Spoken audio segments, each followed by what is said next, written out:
Margaret Hale parked her livestock trailer beside the dry creek. Inside weren't cattle, or horses, or sheep. Nathan looked into the trailer one more time. "You're absolutely sure about this?" Margaret smiled.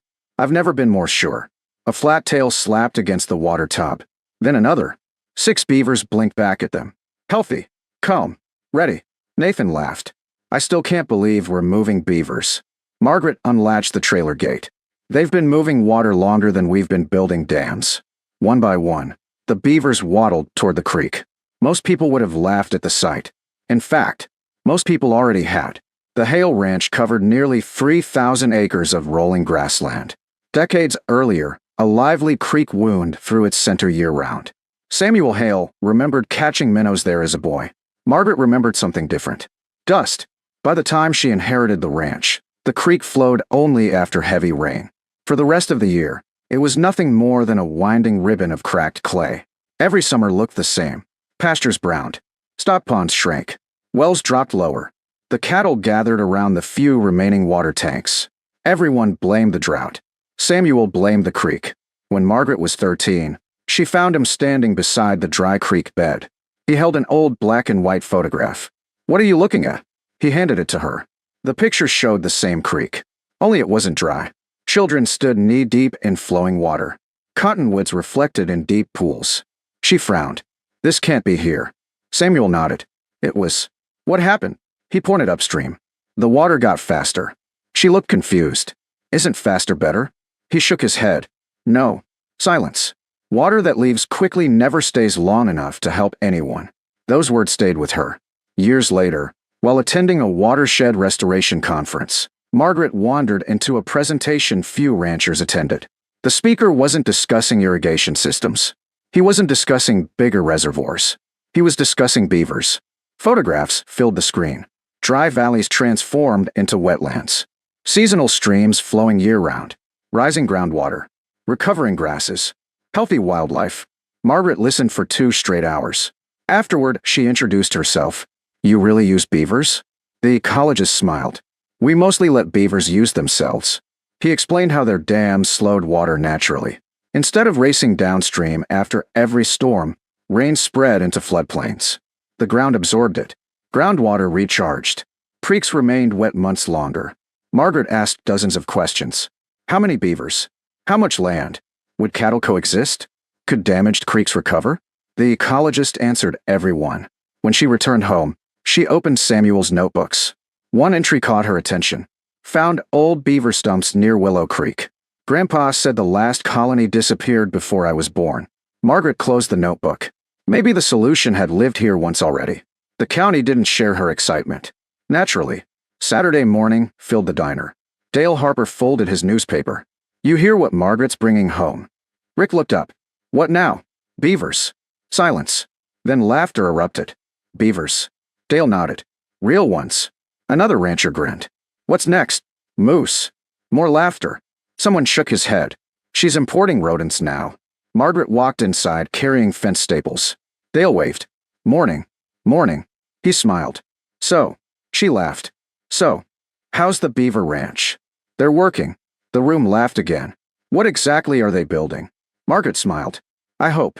She paused. The future. Nobody understood. Back at the ranch, the release site had been carefully prepared. The state wildlife agency helped relocate the beavers from an area facing development. The creek still contained scattered pools fed by small underground springs. Enough water remained for the colony to establish itself. Nathan watched the last beaver disappear into the cattails. "They don't look very impressive." Margaret smiled. "They don't have to." The first month, almost nothing happened. The beavers explored, cut willow branches, marked territory, built small feeding caches. Several neighbors drove by expecting failure. Dale even stopped one afternoon. "So." Margaret smiled. "So. Where's the miracle dam?" She laughed. "They're still unpacking." Autumn arrived quietly. Then one morning Nathan spotted something unusual. Fresh sticks stretched across the narrow channel. Only knee-high. Hardly noticeable. The next week it doubled. Water pooled gently behind it. Nothing dramatic. Just enough to cover ground that had been dry for years. The county conservation technician visited. He crouched beside the structure. "Interesting." Nathan smiled. "You said that before." "I know. He examined the muddy banks. The water's already slowing. Margaret nodded. That's the idea. Winter storms arrived. Instead of rushing downstream in a single muddy flood, the little dam spread water across nearby meadows. Small wetlands appeared. Fronds returned. Water birds followed. By spring, grasses surrounding the creek grew noticeably greener. The Beavers built 2 more dams. Then another. Each one remained modest. No towering walls. No giant lakes. Just a staircase of slow-moving pools. Samuel would have smiled. Water wasn't escaping anymore. It was staying. Nathan walked the creek every Sunday. Each week he noticed something different. Fresh willow shoots. Young cottonwoods. Dragonflies. Muskrats. Then something neither of them expected. One June morning, he climbed onto the porch holding muddy boots. "You've got to come." Margaret followed him. Half a mile downstream, they found a shallow pool that hadn't existed the year before. Clear water reflected the morning sky. Minnows darted beneath submerged grass. A pair of ducks floated peacefully nearby. Nathan looked amazed. This was dust. Margaret nodded. It was. The wildlife returned faster than anyone expected. Great blue herons hunted the pools. Deer began bedding near the greener creek corridor. Songbirds nested among young willow growth. Even wildflowers spread across moist soil. The ranch looked different. Healthier. Cooler. The county conservation district requested permission to study the project. Margaret agreed immediately. Researchers installed groundwater monitoring wells, measured soil moisture, tracked stream flow. Everything became data. Dale continued laughing. At least publicly. Privately, he drove past the ranch almost every week. The second summer brought less rainfall than the first. Neighboring creeks disappeared by early July. Willow Creek didn't. Not completely. Small pools remained connected. The beaver dams continued holding water. Pastures nearest the creek stayed noticeably greener. Nathan checked one of the ranch wells. He frowned. Margaret. She walked over. The water level. She looked inside. It's higher. He nodded slowly. 3 feet. She didn't answer immediately. Instead, she remembered Samuel standing beside the dry creek decades earlier. Water that leaves quickly never stays long enough to help anyone. Maybe, just maybe, some of it had finally decided to stay. Late that August, the county hydrologist arrived carrying survey equipment. He spent the entire day measuring groundwater wells, stream elevations, and the chain of beaver ponds. As the sun dipped below the cottonwoods, he removed his hat and looked across the restored creek. Then he turned to Margaret. "I've got a question." She smiled. "Go ahead." He pointed toward the clear pools stretching through the valley. "Do you realize your wells are rising while nearly every monitored well in the county is still dropping?" The county hydrologist stood beside the monitoring well. He compared the latest measurements with the previous year's report. Then he looked toward Margaret. "Do you realize your wells are rising while nearly every monitored well in the county is still dropping?" Margaret glanced toward the chain of beaver ponds winding through the valley. "I was hoping the groundwater would recover." The hydrologist smiled. "It already is."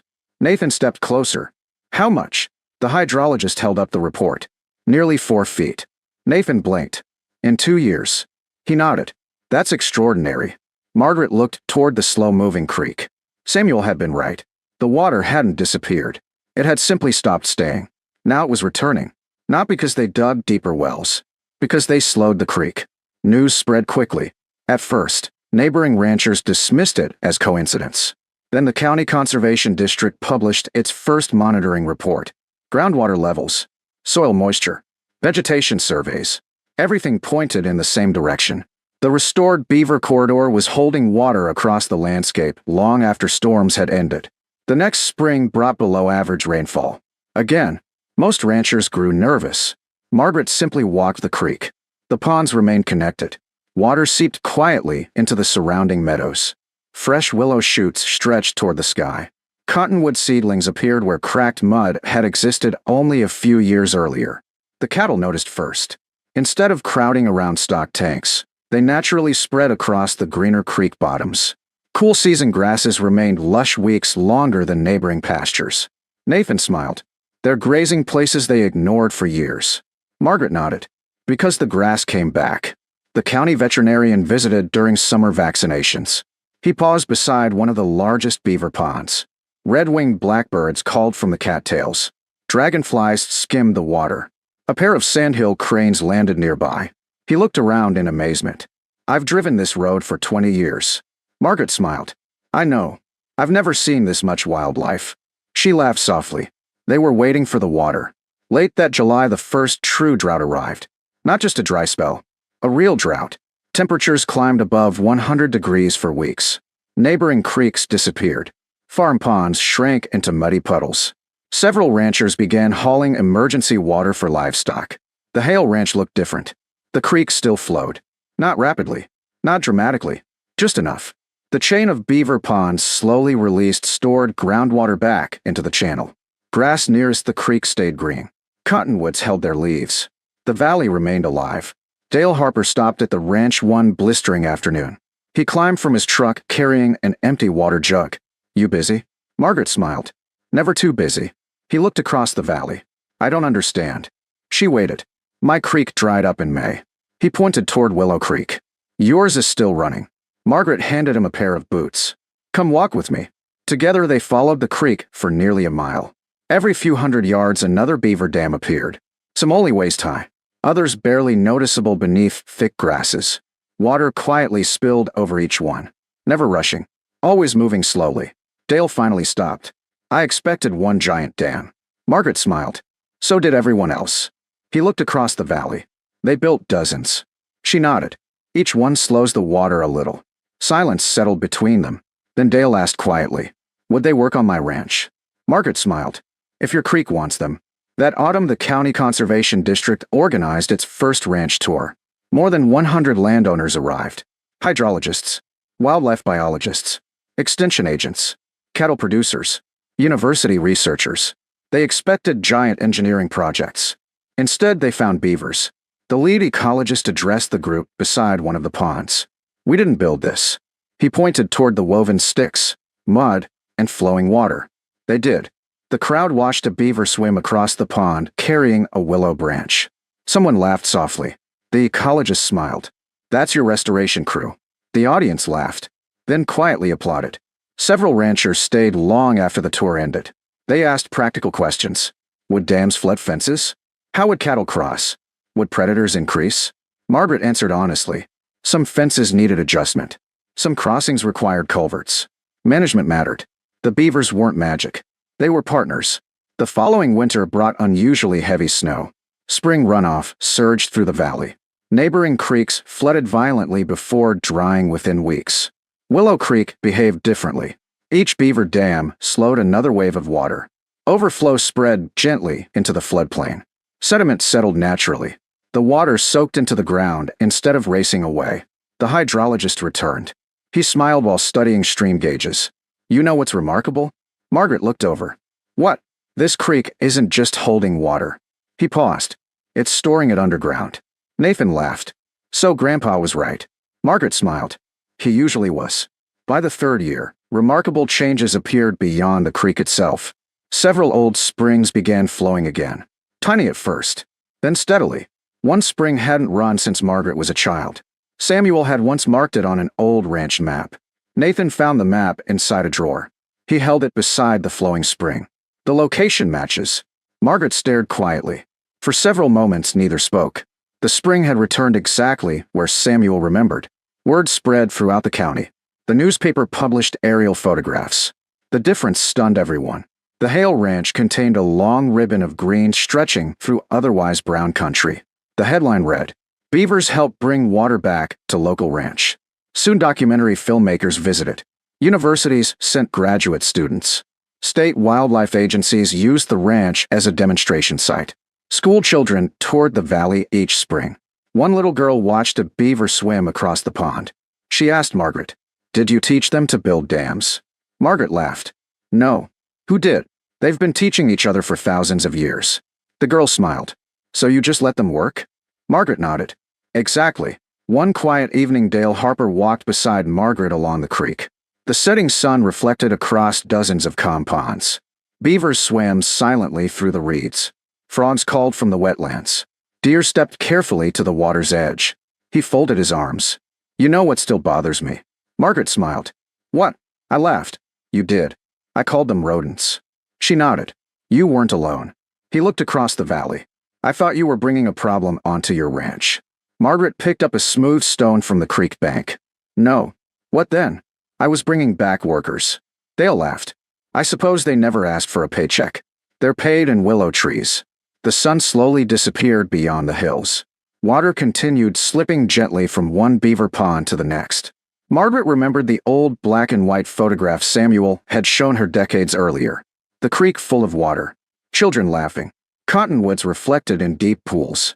She finally understood. Samuel hadn't wanted to recreate the past. He wanted the land to remember how it once worked. Years earlier, the county saw 6 beavers and imagined flooded roads, chewed trees, and nuisance animals. Margaret saw engineers that had shaped healthy watersheds for thousands of years before fences, tractors, or dams existed. She never expected every prediction to come true. She never imagined the wells would recover so quickly. She simply trusted that working with nature often succeeds where trying to overpower it fails. By the time neighboring ranchers began welcoming beavers onto their own creeks, Willow Creek had become more than a restored stream. It had become living proof that sometimes the smartest machine on a ranch weighs less than 50 pounds, carries a flat tail, and never sends anyone a bill. And every spring, when clear water bubbled once again from the old well Samuel believed was gone forever, Margaret quietly smiled. The beavers hadn't created the water. They had simply given it a reason to stay.